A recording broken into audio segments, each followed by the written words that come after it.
7 dena se predolgi za formiranje na цената на нафтата во овој турбулентен период. Тоа главно е на штета на крајните потрошувачи и практично целиот товар паѓа на нив, вели Ангел Димитров, директор на модната конфекција Мода од Свети Николе. Ако секојдневно не ја усогласуваме, ќе се случи да еден ден по новата цена која ќе утврди регулаторна, веќе таа да биде стара цена и да не биде интересна за добувачите. Можете вие со одредени мерки како замрзување на цените, да го тоа за краток период, ношен краток период преминете во некој период, но на долг рок тоа ќе доведе задолжително до недостиг на енергенти, до нередовно снабдување и на граѓаните и на стопанството, што ќе донесе до многу покрупни други проблеми во економијата. Друг начин граѓаните и останати да бидат заштитени од ценовните удари е владата да се откаже од дел од акцизата, смета Димитров. Па тоа е можеби наједноставното решение, некогаш наједноставните решенија се најдобри.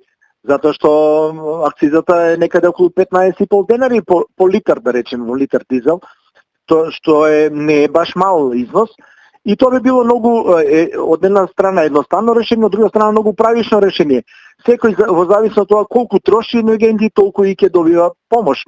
Бидејќи ако ние сега не реагираме на тој начин и пуштиме компаниите и граѓаните да купуваат, потоа ќе мора со некои други финансски поддршки и субвенции да регулираме нешто кое ќе биде многу потешко и мислам дека не толку правишно како ова решение. Ова според Димитров, но и според други бизнисмени кои производствените погони ги закреваат со нафта, во многу ќе им ги намали трошоците кои за нив заедно со неколкукратно зголемената цена на струјата, нивното производство го прават непрофитабилно.